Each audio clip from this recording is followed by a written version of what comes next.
Morning and नमस्कार दोस्तों, स्वागत है आप सभी का आपके अपने YouTube channel GK search engine पर। आज है 9 जुलाई और 9 जुलाई से रिलेटेड राजस्थान करंट अफेयर्स के जितने भी इम्पोर्टेंट क्वेश्चन हैं उन सभी को हम इस वीडियो में डिस्कस करने वाले हैं। तो पूरा वीडियो बहुत ध्यान से देखना और वीडियो के एंड में मैं आपसे एक क्वेश्चन पूछूंगा जिसका आंसर आप सभी को कमेंट बॉक्स में देना है। कल के वीडियो में मैंने आपसे एक क्वेश्चन पूछा था जो था राष्ट्रपति द्रौपदी मुर्मू ने 5 जुलाई को 26 शौर्य चक्र पुरस्कार प्रदान किए हैं जिसमें 7 मरणोपरांत दिए गए हैं। इसमें राजस्थान से पुरस्कार किसे मरणोपरांत प्रदान किया गया है?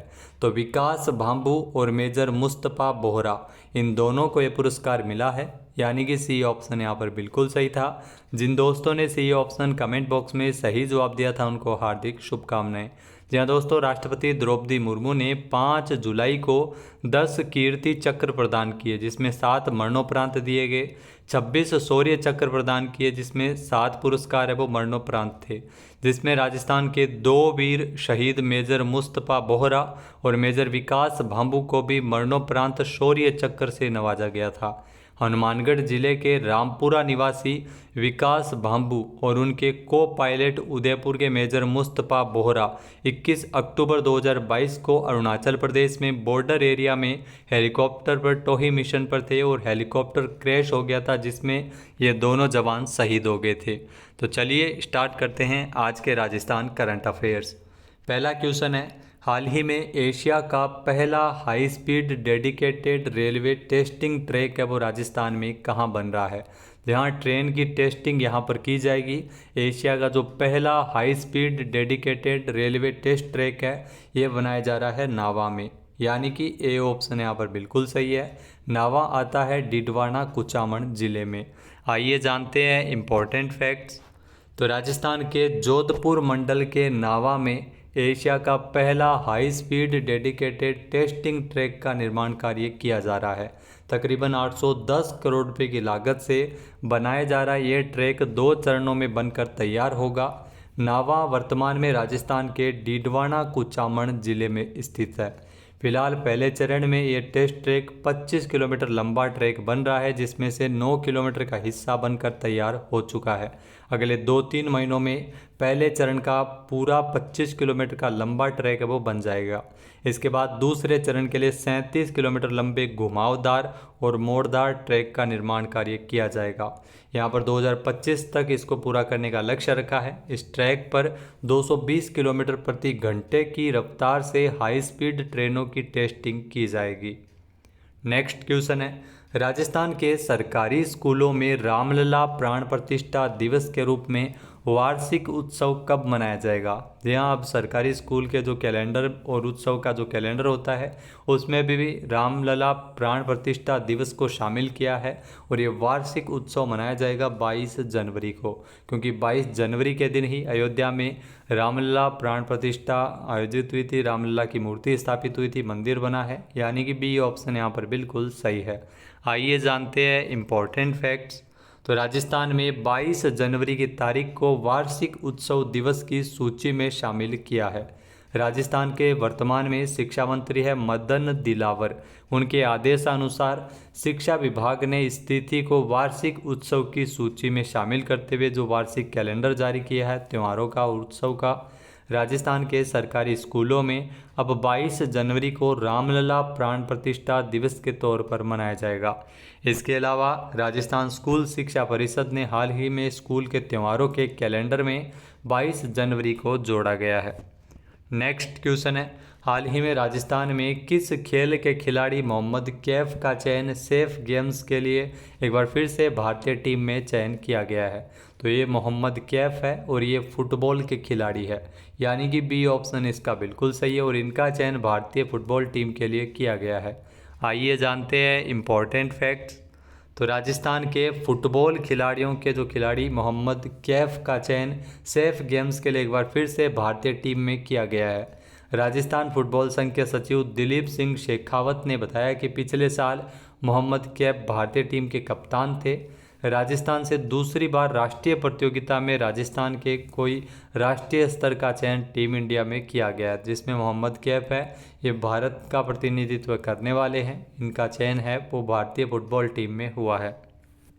नेक्स्ट क्वेश्चन है, राजस्थान में मुख्यमंत्री वृक्षारोपण अभियान के तहत लगाए जाने वाले पौधों की मॉनिटरिंग के लिए पंचायती राज विभाग के द्वारा कौन सा ऐप लॉन्च किया गया है? तो राजस्थान में मुख्यमंत्री वृक्षारोपण अभियान जो चलाया जा रहा है अलग अलग विभागों के स्तर पर, जिसमें पंचायती राज विभाग की ओर से इसके लिए राज जियो ट्री ऐप लॉन्च किया है, यानी कि सी ऑप्शन इसका बिल्कुल सही है। आइए जानते हैं इम्पोर्टेंट फैक्ट्स। तो राज जियो ट्री ऐप है जो लॉन्च किया गया है मुख्यमंत्री वृक्षारोपण अभियान के तहत लगाए जाने वाले पौधों की मॉनिटरिंग के लिए पंचायती राज विभाग की ओर से राज जियो ट्री ऐप की लॉन्चिंग की गई है। इस ऐप के द्वारा पौधों की नियमित रूप से मॉनिटरिंग की जाएगी और पौधों से संबंधित फोटो तथा जानकारी भी इस पर अपलोड की जा सकती है। नेक्स्ट क्वेश्चन है, नीति आयोग के द्वारा 4 जुलाई से देश भर में आकांक्षी जिलों में संपूर्णता अभियान शुरू किया गया है। राजस्थान के कितने जिले आकांक्षी जिला कार्यक्रम में शामिल है? तो ये भी आपके लिए बहुत ही महत्वपूर्ण क्वेश्चन है। राजस्थान के 5 जिले हैं वो आकांक्षी जिला कार्यक्रम के अंतर्गत शामिल है, यानी कि सी ऑप्शन यहाँ पर बिल्कुल सही है। आइए जानते हैं इम्पोर्टेंट फैक्ट्स। तो नीति आयोग की ओर से 4 जुलाई से देश भर में संपूर्णता अभियान है वो शुरू किया गया। तो 4 जुलाई से संपूर्णता अभियान की शुरुआत हुई है। राजस्थान के 5 जिले आकांक्षी जिला कार्यक्रम में शामिल है और 27 ब्लॉक है वो आकांक्षी ब्लॉक कार्यक्रम के अंतर्गत शामिल है। तो ये जानकारी आपके लिए महत्वपूर्ण है। 5 जिले कौन कौन से हैं जो आकांक्षी जिला कार्यक्रम में शामिल है? उनमें 12 धौलपुर, जैसलमेर, करौली और सिरोही है। यह अभियान जो संपूर्णता अभियान आकांक्षी जिला कार्यक्रम में चयनित देश भर के 112 जिलों में चलाया जाएगा, जिसमें राजस्थान के 5 ये जिले भी शामिल है। और आकांक्षी ब्लॉक कार्यक्रम जिसमें चयनित 329 जिलों के 500 ब्लॉक में का चयन इसमें किया गया है। इसके अलावा इस अभियान के माध्यम से सामाजिक विकास के लिए स्वास्थ्य, शिक्षा, पोषण, स्वच्छता और कृषि सहित 6 प्रमुख संकेतकों की परिपूर्णता अर्जित करने के लिए कार्यक्रम है वो आयोजित किया जा रहा है। तो सितंबर तक इसका आयोजन किया जाएगा। नेक्स्ट क्वेश्चन है, सरकारी कर्मचारियों की क्षमता में विस्तार करने के लिए राजस्थान सरकार कौन सा मिशन लागू करने जा रही है? तो राजस्थान सरकार की ओर से इसके लिए मिशन कर्मयोगी की शुरुआत करने जा रही है, यानी कि सी ऑप्शन यहाँ पर बिल्कुल सही है।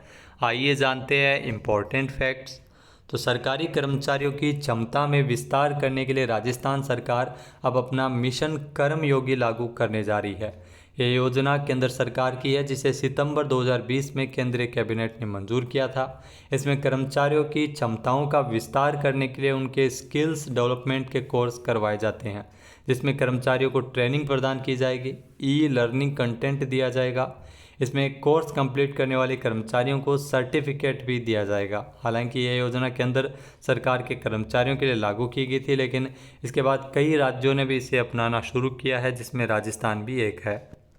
नेक्स्ट है, हाल ही में राजस्थान सरकार ने मानव अंग एवं उत्तक प्रत्यारोपण के लिए सलाहकार समिति गठित की है। तो इस समिति का जो कार्यकाल है वो कितना होगा? तो इस समिति का जो कार्यकाल है वो 2 वर्ष तक के लिए होगा, यानी कि सी ऑप्शन इस क्वेश्चन का बिल्कुल सही है। आइए जानते हैं इम्पोर्टेंट फैक्ट्स। तो राजस्थान सरकार ने 25 मई को एक अधिसूचना जारी करते हुए मानव अंग एवं उत्तक प्रत्यारोपण अधिनियम 1994 के तहत समुचित प्राधिकारी की सहायता एवं सलाहकार के लिए एक सलाहकार समिति का गठन किया गया है। चिकित्सा शिक्षा विभाग की ओर से जारी इस अधिसूचना के अनुसार विभाग के सचिव इस समिति के अध्यक्ष होंगे और जो चिकित्सा एवं शिक्षा आयुक्त इसके सदस्य सचिव होंगे, और इस समिति का जो कार्यकाल है वो 2 वर्ष तक के लिए रहेगा। अगला क्वेश्चन है, राजस्थान में न्यूजीलैंड के बर्फीले क्षेत्रों में उगने वाली, जी हाँ, बर्फीले क्षेत्रों में उगने वाली किस घास की खेती राजस्थान में की जा रही है? तो राजस्थान में चुकंदर घास की खेती की जा रही है जो न्यूजीलैंड के बर्फीले क्षेत्रों में उगती है, यानी कि ए ऑप्शन इस क्वेश्चन का बिल्कुल सही है। आइए जानते हैं इम्पोर्टेंट फैक्ट्स। तो न्यूजीलैंड के बर्फीले क्षेत्रों में होने वाली चुकंदर घास की खेती अब राजस्थान में भी होने लगी है। यह संभव हो पाया है केंद्रीय शुष्क क्षेत्र अनुसंधान संस्थान काजरी की मदद से। काजरी ने रेगिस्तानी इलाकों में खारे लवण युक्त पानी में चुकंदर घास को पैदा करने की तकनीक विकसित की है, जिसे अब काजरी इसे किसानों को भी उपलब्ध करवा रहा है। वर्तमान में जोधपुर, पाली, बाड़मेर और नागौर में 1500 से भी अधिक किसान चुकंदर घास की खेती करने लगे हैं। चुकंदर घास प्रोटीन युक्त और विटामिन से भरपूर घास है जो गायों की दूध देने की क्षमता को बढ़ाती है। पशुपालन में बकरियां और बकरे इसका उपयोग करते हैं जिससे उनका वजन बढ़ता है। चुकंदर घास की जो बुवाई है वो नवंबर दिसंबर में होती है और अप्रैल महीने के अंतिम सप्ताह में घास पूरी तरह से बनकर तैयार हो जाती है। नेक्स्ट है केंद्रीय बजट 2024-25 अब वो कब पेश किया जाएगा। यहाँ केंद्र सरकार की ओर से पूर्ण बजट है वो केंद्रीय बजट 2024-25 है, ये 23 जुलाई को पेश किया जाएगा, यानी कि बी ऑप्शन यहाँ पर बिल्कुल सही है। आइए जानते हैं इम्पोर्टेंट फैक्ट्स। तो 18वीं लोकसभा के गठन के बाद अब सबकी निगाहें मोदी सरकार के तीसरे कार्यकाल के पहले बजट पर टिकी हुई है। आपकी जानकारी के लिए बता दें कि संसद का जो बजट सत्र है वो 22 जुलाई से लेकर 12 अगस्त तक चलेगा। तो बजट सत्र 12 अगस्त तक चलेगा। इस दौरान 23 जुलाई को वित्त मंत्री निर्मला सीतारमण 2024-25 का केंद्रीय बजट पेश करेगी। खास बात इस बार यह होगी कि निर्मला सीतारमण है वो लगातार 7 केंद्रीय बजट पेश करने वाली पहली वित्त मंत्री बन जाएगी।